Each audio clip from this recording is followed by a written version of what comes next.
Good morning to all of you. मैं देवव्रत और आज बेटा हम आपको बीएससी फर्स्ट ईयर केमिस्ट्री का अपना 19th लेक्चर पढ़ाने जा रहे हैं। आज का बेटा जी हमारा टॉपिक होगा बैलेंस बॉन्ड थ्योरी अर्थात बीबीटी। ठीक है बेटा, बैलेंस बॉन्ड थ्योरी अर्थात बीबीटी। ठीक है बेटा जी, संयोजकता या संयोजी बंध सिद्धांत। राइटिंग डालो, वैलेंस बॉन्ड थ्योरी VBT। ठीक है बेटा,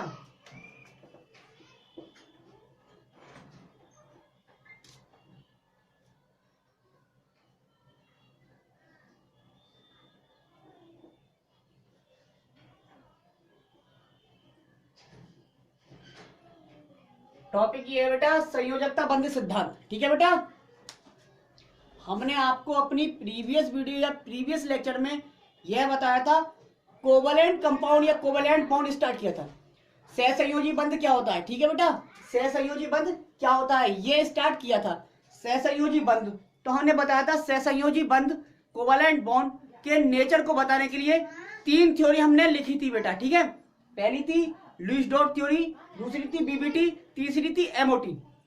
तो हमने बताया था जो बीबीटी है और जो एमओटी है वो आपके सिलेबस में रखी गई है। ठीक है, लुईस डॉट थ्योरी बहुत ओल्ड थ्योरी है, उससे बेटा जी कोवलेंट बॉन्ड का नेचर क्या होता है, कैसे बनता है, ये अधिकांशतः अच्छी तरह से समझा नहीं पाए थे। ठीक है बेटा, इसलिए हमने बीबीटी स्टार्ट किया है। ठीक है, तो बीबीटी हेडिंग डालो। अब देखते हैं बीबीटी क्या थी। ठीक है बेटा, तो देखो 2 वैज्ञानिक के नाम लिख रहे हैं हम बेटा। एक थे हिटलर, दूसरे थे लंदन। ये साइंटिस्ट थे। तो सबसे पहले बीबीटी 1927 में 1927 की बात है बेटा जी, हिटलर और लंदन नामक 2 साइंटिस्ट ने कि कोवलेंट बॉन्ड सहसंयोजी बंध कैसे बनता है यह बताया था। लेकिन बेटा जी उसके बाद 1931 में इसके 4 साल बाद ही 2 वैज्ञानिक और हुए। क्या नाम था? पॉलिंग। एक ही लिख दो चलो, पॉलिंग। दूसरे थे स्लेटर।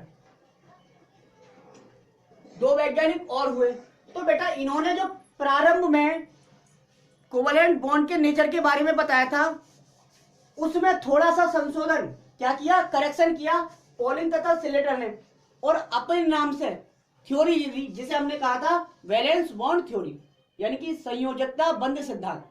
ठीक है बेटा, बीबीटी ये दी थी 1931 में। 1931 में। ठीक है बेटा, तो अब लिखेंगे 1931 में पॉलिंग तथा स्लेटर ने कोवलेंट बॉन्ड की प्रकृति, सहसंयोजी बंध की प्रकृति क्या होती है यह समझाने के लिए एक सिद्धांत प्रस्तुत किया। इस सिद्धांत को हम संयोजकता बंध सिद्धांत कहते हैं। लिख लीजिए। ठीक है बेटा, ये लिखना है। अब देखिए आप देखते हैं इन्होंने कोई भी यदि थ्योरी बेटा प्रपोज की जाती है, प्रस्तावित की जाती है, तब उसमें कुछ पोस्टुलेट्स दिए जाते हैं, काल्पनिक बातें। ठीक है बेटा, काल्पनिक बिंदु दिए जाते हैं, क्या उन्होंने देखा और क्या उन्होंने बताया। ठीक है बेटा, अब जो पॉलिंग और स्लेटर थे उन्होंने बेटा जी 4 बातें बताई हैं। अब हम ये जो बीबीटी पढ़ा रहे हैं बेटा जी इसमें बहुत सारे पोस्टुलेट्स हैं, तो हम करेक्टेड यानी कि संशोधित संयोजकता बंध सिद्धांत पढ़ा रहे हैं। प्रारंभ में क्या बात बताई थी यह नहीं बता रहे। ठीक है बेटा, जो हिटलर और लंदन ने दिया था। ठीक है, तो हम पॉलिंग और स्लेटर ने जो बातें बताई, जो करेक्शन किए वो करेक्शन लिखवाएंगे। ठीक है बेटा जी, तो लिखो, चलो लिखवा देते हैं। इन 1931 में पॉलिंग एंड स्लेटर गैब या proposed a theory to explain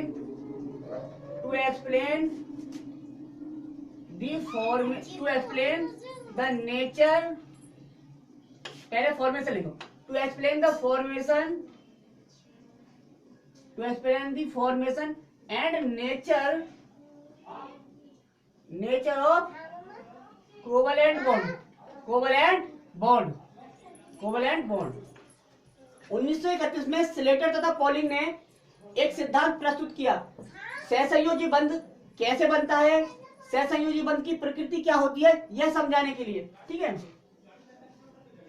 which is called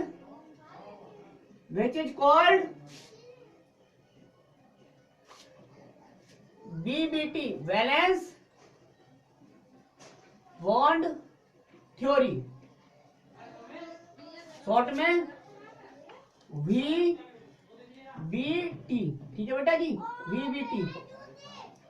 अच्छा, इस थ्योरी को बेटा जी हम क्या कहते हैं, इसे हम पॉलिंग थ्योरी भी कहते हैं, पॉलिंग थ्योरी। इसे हम हिटलर लंदन थ्योरी भी कहते हैं। कितने नाम है बेटा जी। ठीक है, यह थ्योरी पॉलिंग थ्योरी भी कहलाती है, हिटलर लंदन थ्योरी भी कहलाती है। अब देखते हैं पॉलिंग थ्योरी, बीबीटी या हिटलर लंदन थ्योरी क्या है। देखो जरा,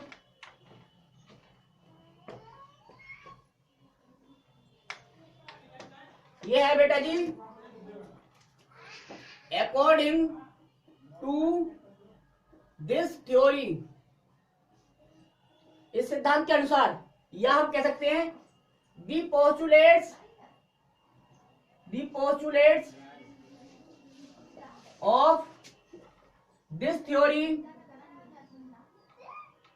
आर गिवन बेलो। यानी कि इस सिद्धांत की काल्पनिक बिंदु निम्न है, या इस सिद्धांत के अनुसार कुछ बातें बताई बेटा जी। पहली बात, ये बात बहुत इंपॉर्टेंट है। पहली बात देखिए आप, पहली क्या बात बताई, पॉलिंग तथा स्लेटर ने करेक्शन करके, ठीक है, हिटलर लंदन थ्योरी में करेक्शन करके पॉलिंग तथा स्लेटर ने पहली बात क्या बताई, पहली बात बेटा जी ये बताई कि कोवलेंट, हिंदी बताएंगे, don't worry, covalent bond is formed by the overlapping of atomic orbitals।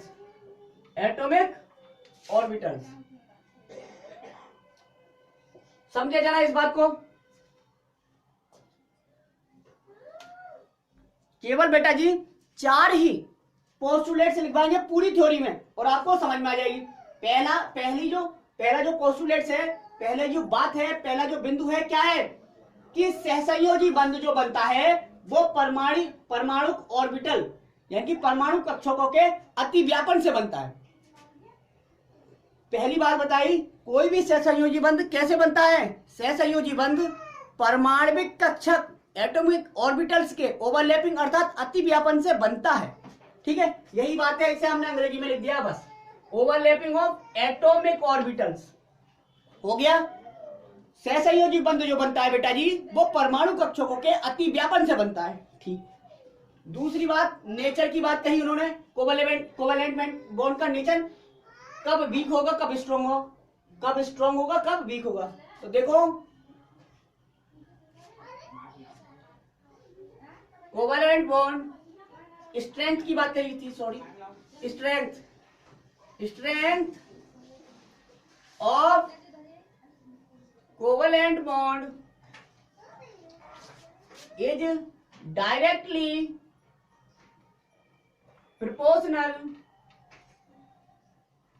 proportional to the extent of overlapping।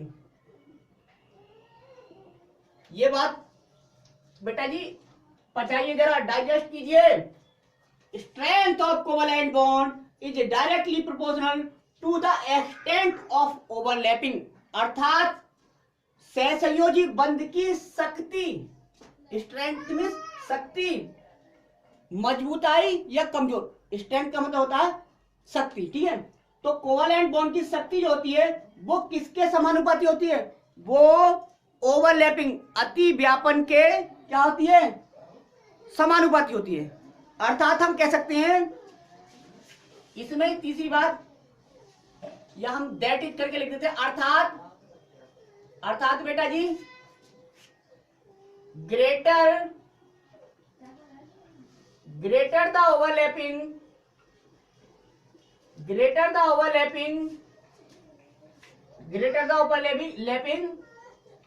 strong will be covalent bond।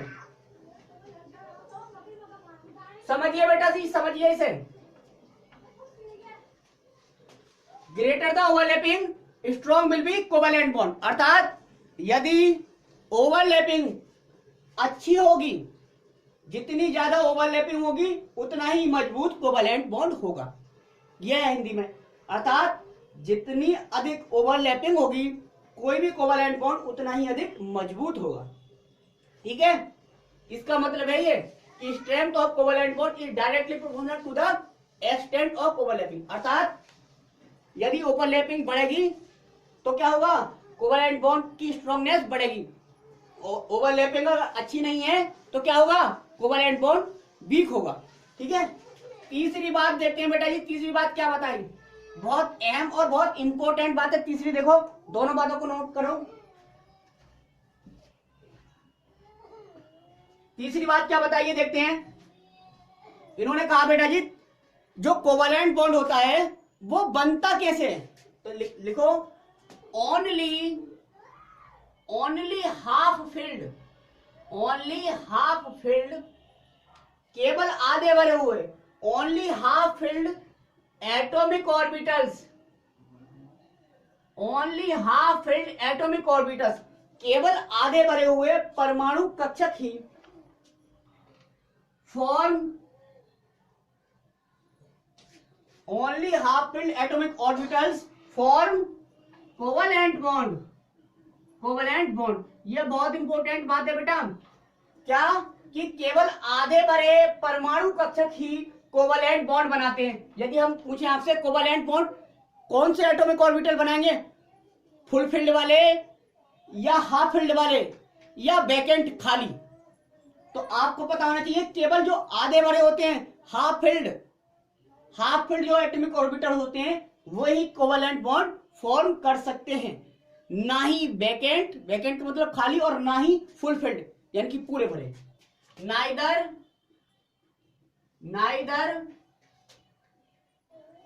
Vacant nor full field,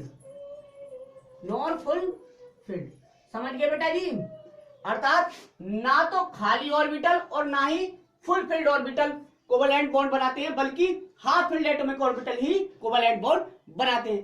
तीसरी बात बेटा बहुत इंपॉर्टेंट बात पता चली हमें, ठीक है। अब देखेंगे जरा हम, ठीक है। चौथी बात क्या है बेटा जी? फोर्थ जो पोस्टुलेट है आपका क्या है? फोर्थ पोस्टुलेट आपका क्या है ये देखते हैं। तो बेटा जी चौथा पोस्टुलेट इन्होंने बताया, क्या बताया? बोला इन्होंने first formed covalent bond is always sigma bond. इन्होंने कहा पहले जो कोवैलेंट बॉन्ड बनता है वो सदैव किसी भी मॉलिक्यूल में पहला जो कोवैलेंट बॉन्ड बनेगा वो सिग्मा बॉन्ड बनता है, ठीक है। यानी कि पहले बनने वाला सहसंयोजी बंध सदैव सिग्मा बंध होता है, हिंदी, ठीक है। एंड फॉलोड बाय और उसके बाद and followed by pi bond. चौथी इंपॉर्टेंट बात है बेटा जी, पहले बनने वाला कोवैलेंट बॉन्ड सदैव सिग्मा बॉन्ड होता है, जबकि उसके बाद बनने वाला कोवैलेंट बॉन्ड पाई बॉन्ड होता है। क्या होता है? पाई बॉन्ड होता है। ये थे आपके बीबीटी के 4 पोस्टुलेट्स। हमने ये करेक्ट कर दी, मतलब जो हिटलर लंदन ने बीबीटी दी थी उसके बाद पॉलिंग तथा स्लेटर ने करेक्शन करके ये 4 हमें बातें बताई। ठीक है, ये 4 बातें पोस्टुलेट्स ऑफ बीबीटी कहलाए, अर्थात संयोजकता बंध सिद्धांत की काल्पनिक बातें या काल्पनिक बिंदु कहलाए। ठीक है बेटा जी, इन 4 बिंदुओं को ध्यान में रखते हुए कोवेलेंट बॉन्ड बनता है। ठीक है बेटा जी, सबसे पहली बात क्या थी, कोवेलेंट बॉन्ड क्या होता है, एटॉमिक ऑर्बिटल्स के अतिव्यापन से बनता है। दूसरी बात, कोवेलेंट बॉन्ड की जो स्ट्रेंथ होगी, शक्ति जो होगी, वो किसके समानुपाती होगी, वो एक्सटेंट ऑफ ओवरलैपिंग की मात्रा के समानुपाती होगी कि ओवरलैपिंग कितनी अच्छी हो रही है और कितनी घटिया हो रही है। ठीक है बेटा जी, अर्थात हम कह सकते हैं यदि greater the overlapping strong will be covalent bond, यदि ओवरलैपिंग अच्छी है तो कोवेलेंट बॉन्ड मजबूत होगा, और अगर ओवरलैपिंग ग्रेटर नहीं है, घटिया है, मिनिमम है, तो कोवेलेंट बॉन्ड वीक होगा। ठीक है, तीसरी बात, इंपॉर्टेंट बात, केवल बेटा वे एटॉमिक ऑर्बिटल्स ही कोवेलेंट बॉन्ड बनाते हैं जो हाफ फिल्ड होते हैं, जो कि आधे भरे होते हैं, ना तो पूरे भरे हुए यानी कि फुल फिल्ड, और ना ही खाली ऑर्बिटल क्या कोवेलेंट बॉन्ड बनाते हैं। ठीक है बेटा, चौथी बात है, पहले जो कोवेलेंट बॉन्ड बनेगा वो सदैव सिग्मा बॉन्ड होगा, और उसके बाद बनने वाला कोवेलेंट बॉन्ड पाई बॉन्ड होगा। ठीक है बेटा जी, ये 4 बातें थी। अब देखते हैं जरा, यह 4 बातें जो है बेटा वास्तव में कोवेलेंट बॉन्ड के नेचर को समझा पा रही हैं या नहीं, यह देखते हैं। तो सबसे पहले एग्जांपल देखो, इसके एग्जांपल है बीबीटी में, बीबीटी ने कुछ मॉलिक्यूल के बनने को बताया। एग्जांपल है सबसे पहला, फर्स्ट फॉर्मेशन ऑफ बेटा जी, formation of H2 molecule, H2 अणु का बनना। H2 अणु कैसे बनता है, H2 अणु में 2 हाइड्रोजन होंगे, एक हाइड्रोजन ये, एक हाइड्रोजन ये होगा, इसका एटॉमिक नंबर 1 होता है, इसका भी 1 होगा। तो कैसे बना, 1s1 ऑर्बिटल बना दिया हमने, इसमें 1 इलेक्ट्रॉन, इसका भी 1s1, ठीक है, इसमें भी 1 ऑर्बिटल, सॉरी 1 ऑर्बिटल और इलेक्ट्रॉन भी 1। ठीक है, तो बताओ बेटा जी, मैंने कहा था पीरियड नंबर 1, तो ये पीरियड नंबर 1 का एटम है, तो ये अपनी बैलेंस सेल में कितने इलेक्ट्रॉन करना चाहेगा, 2 इलेक्ट्रॉन करना चाहेगा। तो ये आपस में क्या कर लेते हैं, शेयरिंग कर लेते हैं इलेक्ट्रॉन की। यहाँ पे इन्होंने शेयरिंग कर ली इलेक्ट्रॉन की, और यहाँ पे एक क्या बना दिया, सिग्मा बॉन्ड। अब बताइए आप, हमने क्या बताया था, ये एटॉमिक ऑर्बिटल थे, हाँ एटॉमिक ऑर्बिटल है, क्योंकि बताया था कोवेलेंट बॉन्ड जो बनता है एटॉमिक ऑर्बिटल्स की ओवरलैपिंग से बनता है। ठीक है, यह दिखा सकते हैं, हाइड्रोजन हाइड्रोजन हाइड्रोजन 1s1, ये 1s1, s ऑर्बिटल ये होता है, दूसरा s ऑर्बिटल ये होता है। ठीक है, इन्होंने क्या किया, मिले और ये ओवरलैपिंग कर ली, तो बन गया ये सिग्मा बॉन्ड। ठीक है बेटा जी, इस तरह से दिखा सकते थे हम, यहाँ पे आपको ऑर्बिटल डायग्राम बना के दिखा रहे हैं। ठीक है, अब हाफ फील्ड है, दोनों हाफ फील्ड है, क्योंकि बताया था हाफ फील्ड ही बनाते हैं, तो हाफ फील्ड है, और एक ही बॉन्ड बना है, तो ये क्या बताया था, पहले बनने वाला बॉन्ड जो होगा सिग्मा बॉन्ड होगा, इसलिए सिग्मा बॉन्ड बना। इस तरह से हो जाती है H2 की फॉर्मेशन। दूसरा एग्जांपल देखते हैं बेटा, ये अभी ये फेल होगी, अभी से फेल करेंगे जरा। दूसरा एग्जांपल है F2, किसका, F2, अर्थात फॉर्मेशन ऑफ F2 मॉलिक्यूल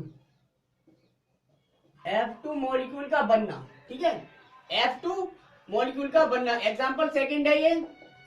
अब देखिए आप, F1 ये है एटॉमिक नंबर 9, F1 ये है atomic number 9, 1s2 2s2 2p5, 2 2 4 5 9 हो गया।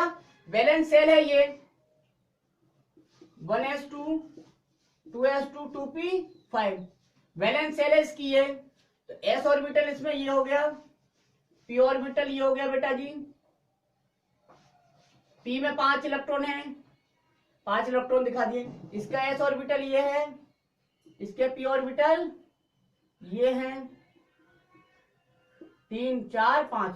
अब बताइए इसमें कितने हाफ फील्ड ऑर्बिटल हैं, केवल एक ही हाफ फील्ड है, इसमें भी और इसमें भी एक हाफ फील्ड है, इनकी वैलेंस सेल में कितने इलेक्ट्रॉन है? 2 और 5 7, इसकी में 7, तो ये कितने इलेक्ट्रॉन करना चाहेंगे?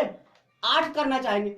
अब 8 इलेक्ट्रॉन करना चाहेंगे, इसका मतलब क्या हुआ? इसका मतलब ये हुआ कि ये आपस में कोवेलेंट बॉन्ड बनाएंगे, ओवरलैपिंग कर लेंगे, शेयरिंग ऑफ इलेक्ट्रॉन की कर लेंगे। तो यहाँ पे कितने कोवेलेंट बॉन्ड बनेंगे? केवल एक, क्योंकि हाफ फील्ड कितना ऑर्बिटल है? एक ऑर्बिटल हाफ फील्ड है, इसलिए एक कोवेलेंट बॉन्ड। ठीक है, 2 कोवेलेंट बॉन्ड बन सकते हैं? कभी नहीं बन सकते। तो ये एक सिग्मा बॉन्ड बन गया। इसे रिप्रेजेंट करते हैं ऑर्बिटल के बेस में। पी ऑर्बिटल ऐसा होता है। पी ऑर्बिटल बेटा जी क्या होता है? डंबल, ये इस वाले फ्लोरीन का, ये दूसरे फ्लोरीन का, ये आपस में क्या करते हैं? आपस में ओवरलैपिंग कर लेते हैं। ऐसे नहीं दिखाऊं क्योंकि ये तो साइड वाइज ओवरलैपिंग हो जाएगी, एंड टू एंड ओवरलैपिंग होगी। क्योंकि पी ऑर्बिटल में भी एंड टू एंड ओवरलैपिंग होती है। ठीक है, ये बन गया एक सिग्मा बॉन्ड इस तरह से। ठीक है, उतार लीजिए। अब देखते हैं फॉर्मेशन ऑफ Cl2 भी इस तरह से हो जाएगी, Br2 भी इस तरह से हो जाएगी, I2 भी इस तरह से फॉर्मेशन हो जाएगी। लेकिन अब देखते हैं फॉर्मेशन ऑफ HF। अब हेट्रो एटॉमिक मॉलिक्यूल में देख लेते हैं। जैसे फॉर्मेशन ऑफ, एग्जांपल साइड है, फॉर्मेशन ऑफ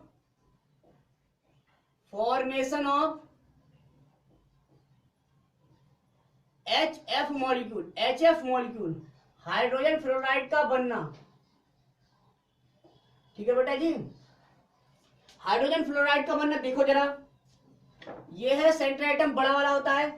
ठीक है, तो F है क्या? ये F9 1s2 2s2 2p5, 2p5 मतलब ऑर्बिटल के रूप में हमने इसे रिप्रेजेंट कर दिया, 1 2 3 4 5।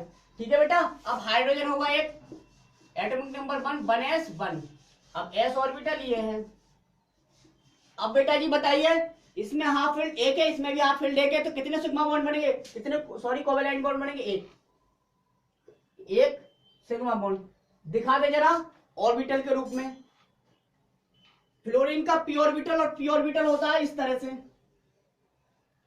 हाइड्रोजन का एस ऑर्बिटल होता है स्फेरिकल। दोनों मिले किस तरह से ओवरलैपिंग कर ली, ये बन गया एक सिग्मा बॉन्ड, सिग्मा बॉन्ड। ठीक है बेटा जी, ये हो गया फॉर्मेशन ऑफ HF मॉलिक्यूल। तो बेटा जी बीवीटी बहुत सारे मॉलिक्यूल की फॉर्मेशन को बता रही थी। अब देखिए फेल कहाँ होती है। अभी और एग्जांपल लिखा देते हैं डबल बॉन्ड वाले, क्योंकि अभी केवल सिग्मा बॉन्ड बन रहे हैं। हमने कहा है पहले सिग्मा बॉन्ड बनता है, उसके बाद में पाई बॉन्ड बनता है। ये भी देखते हैं जरा, formation of O2 molecule. Example लिखो, formation of O2 molecule. O2 molecule एक ऑक्सीजन ही होगा, दूसरा ऑक्सीजन ही होगा, 2 ऑक्सीजन एटम है। ऑक्सीजन एटम का एटॉमिक नंबर 8 होता है, 1s2 2s2 2p4। इसमें भी 1s2 2s2 2p4। Balance cell ये वाली है। ठीक है, तो बैलेंस सेल का एटम्स दिखा देते हैं जरा, सॉरी ऑर्बिटल रिप्रेजेंट कर देते हैं, ऑर्बिटल डायग्राम। अब देखिए एस में 2 थे, पी में 4 है, 1 2 3 और ये 4। ऐसे इसमें भी 2s2 और ये 2p4। ठीक है बेटा, अब ये बताइए इसमें कितने हाफ फील्ड ऑर्बिटल हैं? 2 दिख रहे हैं आपको। तो मैं पूछूं कितने कोवेलेंट बॉन्ड बन सकते हैं, तो आप कहेंगे 2 बन सकते हैं। कितने बन सकते हैं? 2। तो वास्तव में 2 ही बन सकते हैं। तो पहला ये बन जाएगा इसके साथ, दूसरा ये बन जाएगा इसके साथ। अब बेटा हमने क्या कहा था, पहले बनने वाला बॉन्ड सदैव सिग्मा बॉन्ड होगा, तो ये कौन सा बॉन्ड होगा? Sigma bond. उसके बाद बनने वाला बॉन्ड पाई बॉन्ड होगा, तो ये पाई बॉन्ड हो गया एग्जांपल। अब बेटा जी कोवेलेंट बॉन्ड हमने बताया था एक इलेक्ट्रॉन की साझेदारी, 2 इलेक्ट्रॉन की साझेदारी और 3 इलेक्ट्रॉन की साझेदारी हो सकती है। तो तीसरे वाला एग्जांपल दिखा देते हैं। लिखो next example, formation of N2 molecule, nitrogen अणु का बनना। फॉर्मेशन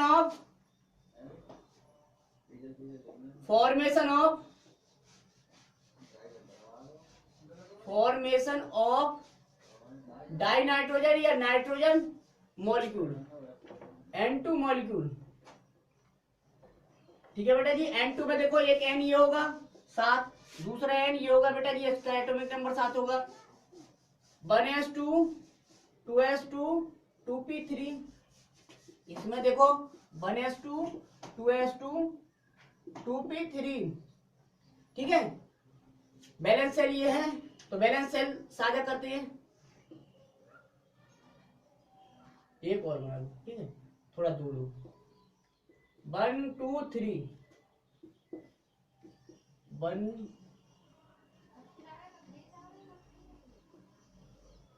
अब बताइए बेटा, अब हम पूछते हैं आपसे, बताइए नाइट्रोजन में कितने कोवैलेंट बॉन्ड बन सकते हैं? कितने बन सकते हैं? जितने हाफ फील्ड दिख रहे होंगे ऑर्बिटल, उतने कोवैलेंट बॉन्ड बन सकते हैं। तो एक नाइट्रोजन में हाफ फील्ड होते हैं 3 ऑर्बिटल, इसलिए 3 कोवैलेंट बॉन्ड बन सकते हैं। वास्तव में हाँ 3 कोवैलेंट बॉन्ड ही बनते हैं। पहला, ये दूसरा बन जाएगा, यहाँ ये तीसरा बन जाएगा। पहले जो बनता है उसे सिग्मा बॉन्ड कहते हैं।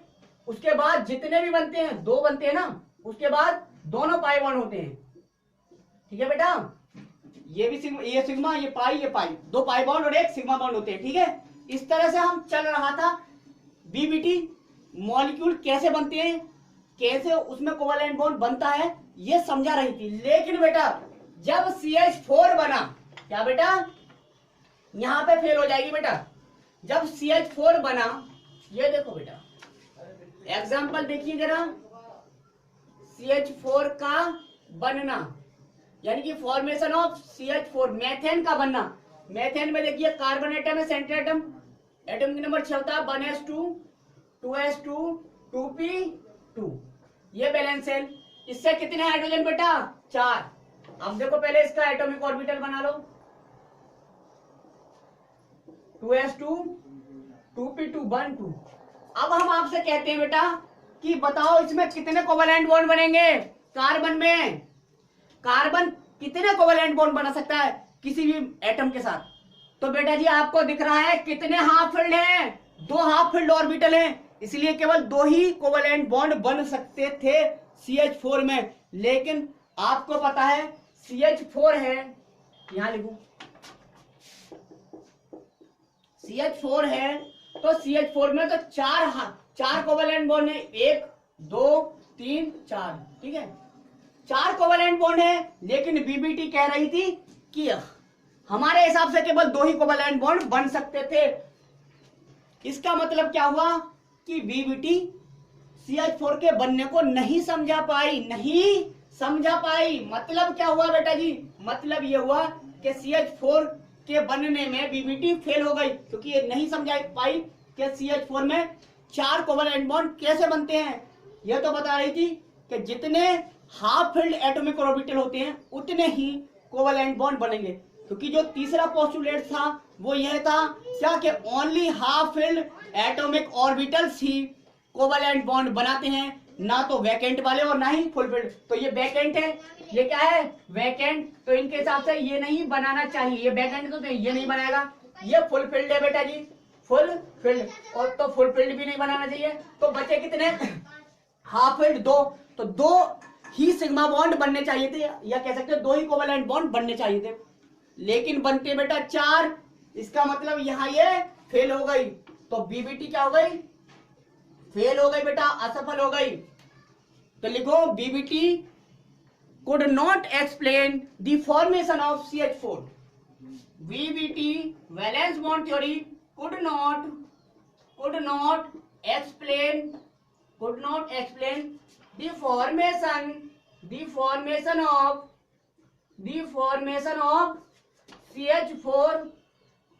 CH4 molecule। अर्थात बीबीटी मेथेन अणु के बनने को नहीं समझा पाई, इसलिए यह इट फेल्ड, इसलिए यह असफल हो गई।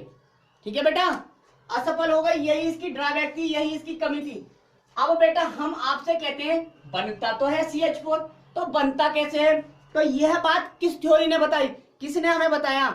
तो बेटा जी उसके बाद आई थी एक्साइटेशन थ्योरी। तो ये बेटा सिलेबस में नहीं है, लेकिन हम इसे CH4 कैसे बना इसलिए इस थ्योरी को भी पढ़ाएंगे। तो हेडिंग डालो। फिर आई बेटा जी आपकी एक्साइटेशन थ्योरी। कौन सी theory? Excitation theory. Excitation theory. बेटा जी बीबीटी फेल हो गई, उसके बाद आई एक्साइटेशन थ्योरी, उत्तेजन सिद्धांत।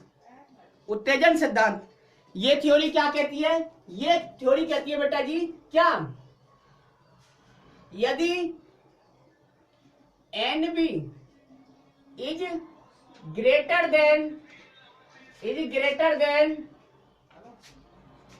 N U, then there will be excitation of electrons from, Hindi बताएंगे don't worry, from lower energy orbitals to higher energy ex higher energy excitable high energy excitable orbitals. अर्थात सुन लो बेटा जी, यदि हमने क्या लिखा है ये बात बताएंगे, एनबी क्या है एनयू क्या है। यदि एनबी अधिक है, यदि एनबी अधिक है एनयू से, तब एक्साइटेशन होता है इलेक्ट्रॉनों का। कहां से? कम ऊर्जा वाले कक्षकों से अधिक ऊर्जा वाले एक्साइजेबल ऑर्बिटल्स में, एक्साइजेबल ऑर्बिटल्स में। अब बेटा पची नहीं बात, इन्होंने ये बताया, सुन लो हिंदी में शुद्ध, इन्होंने ये बताया एक्साइटेशन थ्योरी ने कि यदि मान लो, यदि मान लीजिए आपके पास बॉन्ड जो हैं, जो मॉलिक्यूल है उसमें बनने वाले बॉन्ड अधिक हैं अनपेयर्ड यानी कि हाफ फील्ड ऑर्बिटल्स से, तब क्या होता है? तब एक्साइटेशन होता है कम ऊर्जा वाले ऑर्बिटल्स से अधिक ऊर्जा वाले एक्साइटेबल ऑर्बिटल्स में। ठीक है बेटा जी।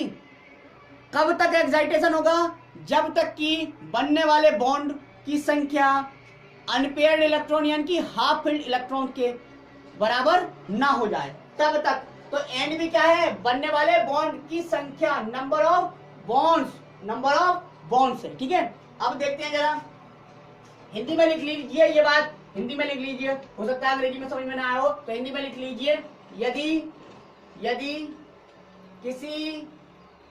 यदि किसी मॉलिक्यूल बेटा, मॉलिक्यूल में बनने वाले कोवैलेंट बॉन्ड अधिक हैं किससे? हाफ फील्ड ऑर्बिटल से। हाफ फील्ड ऑर्बिटल्स को क्या कहेंगे? Unpaired electrons. Half field orbitals का मतलब अनपेयर्ड इलेक्ट्रॉन्स। अर्थात यदि किसी मॉलिक्यूल में बनने वाले कोवैलेंट बॉन्ड अधिक हैं हाफ फील्ड ऑर्बिटल्स या अनपेयर्ड इलेक्ट्रॉन से, तब उस मॉलिक्यूल में एक्साइटेशन होता है। क्या होता है? एक्साइटेशन, उत्तेजन होता है, एक्साइटेशन होता है। अब ये एक्साइटेशन किसी कोवैलेंट मॉलिक्यूल में बनने वाले कोवैलेंट बॉन्ड, अर्थात जिसे हम कहते हैं एनबी, अधिक होते हैं हाफ फील्ड ऑर्बिटल्स से, अर्थात अनपेयर्ड इलेक्ट्रॉन से। हाफ फील्ड ऑर्बिटल्स यानी कि अनपेयर्ड इलेक्ट्रॉन की संख्या से, अनपेयर्ड इलेक्ट्रॉन की संख्या को एनयू कहते हैं, एनयू से। तब क्या होगा? तब उस मॉलिक्यूल में बेटा कम ऊर्जा वाले एटॉमिक ऑर्बिटल से इलेक्ट्रॉन उसी सेल के यानी कि उसी कोश के अधिक ऊर्जा वाले एटॉमिक ऑर्बिटल्स में प्रमोट हो जाते हैं, यानी कि कूद जाते हैं, जंप कर जाते हैं, प्रमोट हो जाते हैं, आगे बढ़ जाते हैं। ठीक है, जिसे एक्साइटेशन ऑफ इलेक्ट्रॉन्स कहते हैं, अर्थात क्या होता है? अर्थात एक्साइटेशन होता है। तो ऐसे कंडीशन में, ऐसे केसेस में क्या होता है? एक्साइटेशन ऑफ इलेक्ट्रॉन्स होता है, इलेक्ट्रॉनों का एक्साइटेशन होता है। ठीक है, देखिए जरा CH4 में एक्साइटेशन कैसे हो रहा है, लिख लीजिए, बहुत इंपॉर्टेंट है बेटा। CH4 कैसे बना ये बता दिया, नहीं तो बीबीटी तो मना कर रही थी बेटा क्योंकि बीबीटी के हिसाब से तो CH2 बनता, CH2 बन नहीं सकता, CH2 कभी सिंगल बन जाएगा, नहीं बन सकता। लेकिन ये करिए CH2 बना हो हमारे हिसाब से, तो कौन सी थ्योरी आई थी एक्साइटेशन? उसने कहा नहीं, कोवैलेंट बॉन्ड अगर ज्यादा बन रहे हैं तो उसमें एक्साइटेशन करवाओ, पहले एक्साइटेशन हुआ होगा, इसका मतलब पहले क्या हुआ होगा? एक्साइटेशन। तो C6 1s2 2s2 2p2 2p2 ये हुआ, ये 2p2 हो गए, 2p 1s2 2p2 1 2। अब बेटा जी इलेक्ट्रॉन क्या हुए? इस वाले ऑर्बिटल से इस वाले ऑर्बिटल यानी कि s ऑर्बिटल से 2s ऑर्बिटल से 2p में चले गए। तो कम ऊर्जा वाला था 2s, 2p अधिक ऊर्जा वाला है, तो इलेक्ट्रॉन कम ऊर्जा वाले से अधिक ऊर्जा वाले में गए, तो इसे ही तो कहेंगे एक्साइटेशन। तो ये हुआ केस,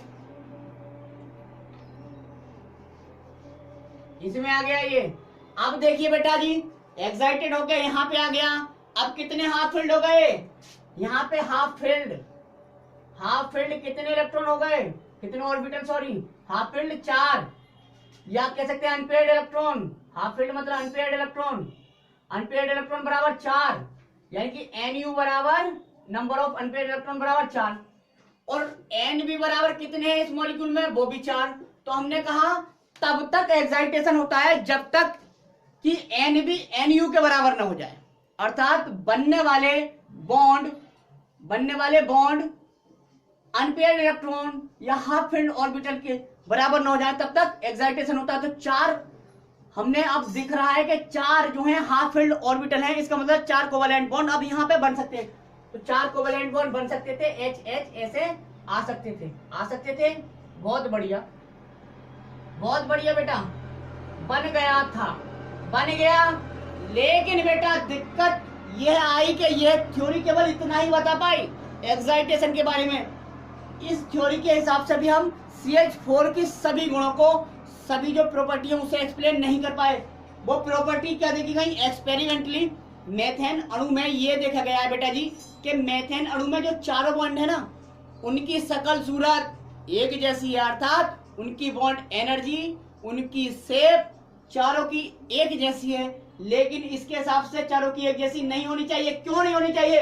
क्योंकि यहाँ हाइड्रोजन का s ऑर्बिटल और कार्बन का ये s ऑर्बिटल 2s, तो s के मध्य सिग्मा बॉन्ड बना है यहाँ हाइड्रोजन का s ऑर्बिटल और ये कार्बन का p ऑर्बिटल, तो यहाँ sp, ये भी sp, तो 3 sp बॉन्ड है और एक ss सिग्मा बॉन्ड है, तो 3 sp सिग्मा बॉन्ड और एक ss सिग्मा बॉन्ड। तो चारों एक जैसे कैसे हो गए ये समझ में नहीं आया। ठीक है, 3 यदि ये कहते कि 3 एक जैसे दिखाई दिए एक्सपेरिमेंटली तो ये थ्योरी पास थी बेटा। लेकिन बेटा ये चारों बॉन्ड सेम शेप के और सेम एनर्जी के हैं। ठीक है, क्योंकि सोचो एनर्जी SS की एनर्जी P से तो कम होती होगी, तो SS की एनर्जी तो यहाँ पे कम होगी। यहाँ एक S की और P की है, तो यहाँ ऊर्जा थोड़ी बढ़ गई होगी। इन तीनों की चलो एक जैसी होगी, इसकी एक जैसी कैसे हो सकती है? नहीं हो सकती, तो इसलिए ये थ्योरी फेल हो गई। ये थ्योरी ये नहीं बता पाई। तो दिस थ्योरी, अब देखो this theory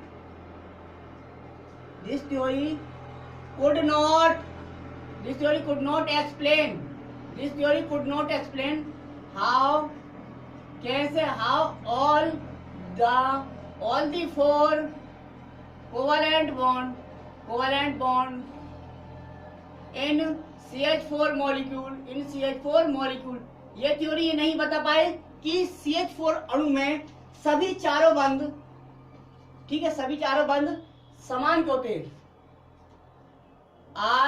This theory could not explain how all the 4 covalent bonds in CH4 molecule are similar, समान होते हैं, are similar in energy and shape, शकल और सूरत, ऊर्जा और आकृति में एक जैसे क्यों होते हैं, ये बात ये नहीं बता पाई, इसलिए ये हो गई फेल। इसने वास्तव में ये तो बता दिया कि CH4 बन तो जाएगा, लेकिन चारों बॉन्ड एक जैसे होंगे ये भाई हम नहीं बता पा रहे, हमारे बस की बात नहीं है। तो बेटा इस बात को समझाने के लिए आई थी हाइब्रिडाइजेशन थ्योरी, संकरण। क्या आया था? संकरण। तो बेटा जी आप हेडिंग डाल लीजिए संकरण। क्या बेटा जी? संकरण। हाइब्रिडाइजेशन,